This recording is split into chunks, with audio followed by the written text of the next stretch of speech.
డబ్బు, అనారోగ్యం, ఉద్యోగం, వ్యాపారం, అప్పులతో బాధపడుతున్నారా? మీకోసమే లాంచ్ యువర్ ఫ్యూచర్ ప్రోగ్రామ్.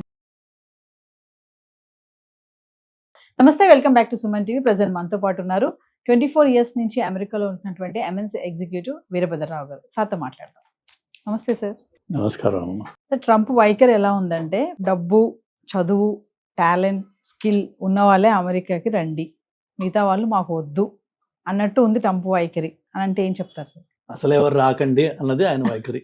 అసలు ఇవన్నీ కాదు, అసలు ఎవరు వద్దు, ఎవరు రాకండి, ఉన్నవాళ్ళే ఇక్కడి నుంచి వెళ్ళిపోండి, మేము కొంచెం క్లీన్ చేసుకోవాలి మా హౌస్, మీరు బాగా ఎక్కువ అయిపోయింది మీ నెంబరు, కాబట్టి ఇమిగ్రెంట్స్ ఆర్ నాట్ వెల్కమ్. ఒకప్పుడు అమెరికా అంటేనే అసలు మా స్టాచ్యూ ఆఫ్ లిబర్టీ చేపట్టి నిలబడి ఉంటుంది పాపం, అది ఇమిగ్రెంట్స్ ఆర్ వెల్కమ్. న్యూయార్క్ అది అసలు ఆ ఐలాండ్ తయారైందే దానికోసం. People use to land there, అక్కడ వాళ్ళు ప్రాసెస్ చేసేవాళ్ళు, ఇప్పుడు ఇమీడియట్గా వాళ్ళకి గ్రీన్ కార్డ్ ఇచ్చేవాళ్ళు, వాళ్ళ దేశంలోకి వచ్చేవాళ్ళు. వాల్ స్ట్రీట్ అని ఒకటి ఉంది, అప్పట్లో ఒక వాల్ ఉండేది అక్కడ, ఆ వాల్కి అవతల వైపు ఇమిగ్రెంట్స్ వచ్చి ల్యాండ్ అయ్యేవాళ్ళు, వాళ్ళు యువతలకు వస్తే అమెరికన్ వాళ్ళు. Okay, so America is a land of immigrants అంటాం. అది గత 100 ఏళ్ళుగా వచ్చిన కల్చర్ అది. కానీ ప్రపంచం అంతటా కూడా ఈ ఒక వేవ్ ఏదైతే ప్రస్తుతం నడుస్తుందో, అది బ్రెజిల్ అవనివ్వండి, European Union, UK, even India, మనకేంటంటే local versus non local, Hindu Muslim మనకి ఇక్కడ. అలాగా ఎక్కడికక్కడ నేషనలిజం అనే పేరు మీద మనుషుల్ని విడగొడుతున్నారు. రాజకీయంలో అది చాలా ఈజీ అయిపోయింది ఆ నేషనలిజం. మన ఐడెంటిటీ అమెరికన్స్.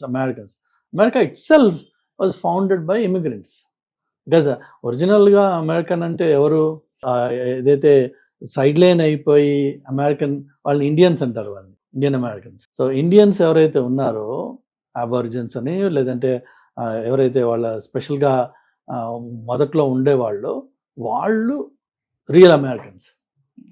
మిగిలిన అందరూ కూడా యూరోపియన్ అమెరికన్స్. వాళ్ళు యూరోపియన్స్ వచ్చే అమెరికాలో డామినేట్ చేశారు, వాళ్ళు సెటిల్ అయ్యారు, వాళ్ళు ఉన్నారు అక్కడ. లేకపోతే వేరే వేరే కంట్రీస్ నుంచి వచ్చి America, they called it their home. So America has always been a country, a nation of immigrants. కానీ ఇప్పుడు మెల్లిగా ఏంటంటే ఆ నేషన్ ఆఫ్ ఇమిగ్రెంట్స్ని nation of white immigrants versus non white immigrants, అట్లా కొంత తేడాలు వస్తున్నాయి. అగైన్ ఇది ఒక పొలిటికల్ వేవ్. ఇది ఈ వేవ్లో ప్రస్తుతం ఈ మెసేజ్ బాగా హాట్గా తయారైంది. దాన్ని రైడ్ చేసుకుని దాని ఆధారంగా ఆయన 2 సార్లు ప్రెసిడెంట్గా గెలిచాడు కాబట్టి ప్రస్తుతం అది నడుస్తుంది. ఇది ఇలానే ఉంటుందా అంటే ఉండకపోవచ్చు, ఉండదు కూడా. ఎందుకంటే మీరు లేటెస్ట్గా చూసినట్లయితే ఇన్స్టాగ్రామ్లో కానీ యూట్యూబ్లో కానీ 19 మంది monks, Buddhist monks 2000 miles by foot నడుచుకుంటూ వాళ్ళు టెక్సస్ నుంచి వాషింగ్టన్ డీసీ వరకు ఒక యాత్ర చేస్తున్నారు అమెరికాలో. ఇప్పుడు 120 రోజులు 2400 ఎంతో మైళ్ళు నడుస్తున్నారు వాళ్ళు. వాళ్ళతో పాటు వాళ్ళ ఒక కుక్క కూడా ఉంది, అలోక అని చెప్పి, ఇండియా నుంచి వెళ్ళిన కుక్క అది. సో వాళ్ళు మెసేజ్ ఏంటంటే వాళ్ళది unity and peace and harmony in the society. దాన్ని ఆ మెసేజ్ తోటి వాళ్ళు నడుస్తున్నారు. అసలు వాళ్ళకి వచ్చే రిసెప్షన్ చూడాలి, ఎంత హృదయంగా, ఎంత అంటే మానవత్వం ఇంకా బతికుంది అని కనిపిస్తుంది వాళ్ళకి. ఒక్కొక్క ఊరు నుంచి వాళ్ళు వెళ్తుంటే వాళ్ళకి రిసెప్షన్, వాళ్ళకి బ్లెస్సింగ్స్, వాళ్ళకి ఈ ఫ్లవర్స్ ఇవ్వడం చాలా బాగుంది. సో ఆ అండర్లయింగ్ సొసైటీలో ఆ మానవతా విలువలు ఇంకా ఉన్నాయి. కానీ రాజకీయంగా కొంతమంది లబ్ధి పొందడం కోసం అని చెప్పి ఇలా జనాల్ని డివైడ్ చేసి ఈ మెసేజ్ తీసుకొచ్చారు. కానీ ఇది లాంగ్ టర్మ్లో స్టే అవదు.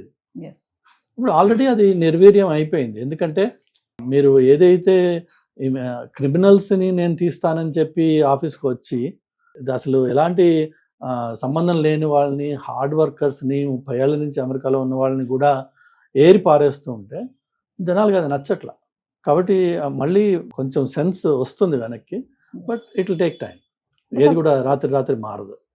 ఫైనల్ ఇంక ట్రంప్ ఇది లాస్ట్ టర్మ్ కాబట్టి ఒక మార్క్గా ఉండిపోవాలి నేను అనే ఒక ఆలోచనతోటే ఇలా వెళ్తున్నాడు ముందుకు అని అనుకోవచ్చు అంటారా? అంటే ఇవి అన్ని ఐడియాలు ఆయన సొంతానికి కాదు. Trump is not a genius. Okay, అతను ఈజ్ అ బిజినెస్ మ్యాన్. ఈ పాలిటిక్స్, ఈ మెసేజింగ్ ఇదంతా నడిపేది there is a separate entity, separate group of people. Project 2025 అని ఏదైతే రాశారో అది వాళ్ళ విజన్ అది. సో దాంట్లో చాలా విషయాలు వాళ్ళు ఇంప్లిమెంట్ చేయడానికి ప్రయత్నం చేస్తారు. అఫ్ కోర్స్ ఇది లాస్ట్ టర్మ్ అని ఏ ప్రెసిడెంట్ అయినా 2 టర్మ్స్ ఉండొచ్చు. అది కూడా కొంత కామెడీ చేస్తుంటారు మధ్య మధ్యలో. నో, ఆయన 3వ టర్మ్ కూడా ఫైట్ చేస్తాడని. But that's not possible. Again constitution. So 3rd term ఆయన రాకపోయినా ఎవరైతే వారసుడిగా వస్తున్నాడో ఆ వారసుడు రాత్రికి రాత్రి ఈ మెసేజ్ని మార్చలేడు. సో ఈ ప్రవాహం కొంచెం ఇలానే నడుస్తుంది. Probably another 4 years or another 8 years. ఒకవేళ నెక్స్ట్ వాడు వాళ్ళ పార్టీ నుంచి విన్ అయితే, కాదు వాళ్ళ పార్టీ ఘోరంగా ఓడిపోయింది అనుకుందాం, అంటే ఈ మెసేజెస్ జనాలు అసహ్యంగా వాళ్ళు రిజెక్ట్ చేశారు, అప్పుడు కొంత తేడా వస్తుంది. ఏదైనా సరే మీరు ఒక ఓడని యూటర్న్ చేయాలంటే అది కొన్ని మైళ్ళు వెళ్తే తప్ప యూటర్న్ కాదు. ఈ అమెరికా కూడా ఒక పెద్ద ఓడ, చాలా పెద్ద కంట్రీ అది. సో అలానే జనాల సెంటిమెంట్ కూడా రాత్రికి రాత్రి ఇలా మారిపోదు మీకు. సో ఈ 4 years ఇదే వెదర్ వాతావరణం ఇలానే గడిచినా ఆ తర్వాత ఇంకొక 4 yearsలో కొంత టెంపరేచర్ తగ్గుతుంది తప్ప మళ్ళీ అయిపోయింది అంతా, చలో పోదండి అమలాపురం టు అమెరికా అని చెప్పి లేదు అది. అందుకనే నేను చెప్పేది ఏంటంటే ప్రస్తుతం ఇమ్మిగ్రేషన్ సీజన్ ఆర్ సెకండ్ ఈరా ఏదైతే 2000 నుంచి 2025 వరకు అయ్యిందో అది ఎండ్ అయిపోయింది. సో దయచేసి మీ ఆడియన్స్కి నా సలహా ఏంటంటే అమెరికా ఏదో మన పక్కన ఊర్లాగా బస్ టికెట్ కొనుక్కుని వెళ్ళిపోయే రోజులు పోయినాయి. వెళ్ళినా అక్కడ నువ్వు బతికే రోజులు పోయినాయి. ఇప్పుడు కొత్తగా ఏంటంటే మనకు కావాల్సింది only selected people that are truly qualified. Yes, you still can think of going to America. అలా కాకుండా వేరే వేరే దేశాలు కూడా అవకాశాలు ఉన్నాయి, అవి ఎక్స్ప్లోర్ చేయాలి మన వాళ్ళు. అంటే పర్టికులర్లీ మీకు ఒక ఎగ్జాంపుల్ ఏంటంటే డేటా.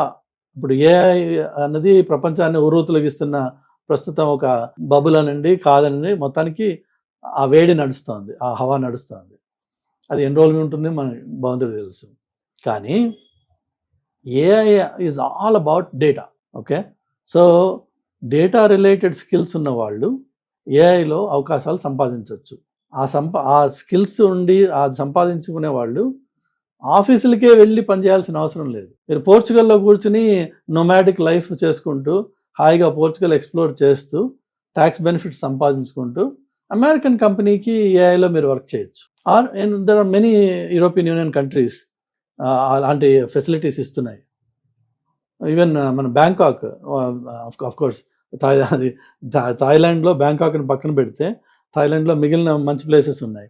అక్కడ వాళ్ళు ప్రమోట్ చేస్తున్నారు, వీళ్ళు ఎంకరేజ్ చేస్తున్నారు వాళ్ళు. సో నొమాడిక్ లైఫ్లో డేటా బ్యాక్గ్రౌండ్ ఉన్న వాళ్ళు ఏఐ కెరీర్ సంపాదించుకొని ప్రపంచంలో ఎక్కడైనా ఉండొచ్చు, ఎంజాయ్ చేయొచ్చు, ఆ కంట్రీస్ని ఎక్స్ప్లోర్ చేయొచ్చు, పని చేసుకోవచ్చు. ఓన్లీ థింగ్ ఏంటంటే ఆల్రెడీ పిల్ల పాప పుట్టేశాక వాళ్ళకి లిమిటేషన్స్ వస్తాయి. కానీ అది లేకుండా బ్యాచిలర్స్ కానీ లేకపోతే కొత్తగా పెళ్ళైన వాళ్ళు కానీ వైఫ్ అండ్ హస్బెండ్ కానీ లేకపోతే గర్ల్ ఫ్రెండ్ బాయ్ ఫ్రెండ్ కానీ వాళ్ళు హాయిగా ప్రపంచం ఎక్స్ప్లోర్ చేయొచ్చు. అమెరికాలోనే మమ్మేగా అవ్వాల్సిన అవసరం లేదు. అది నా సలహా. Thank you sir. Thank you.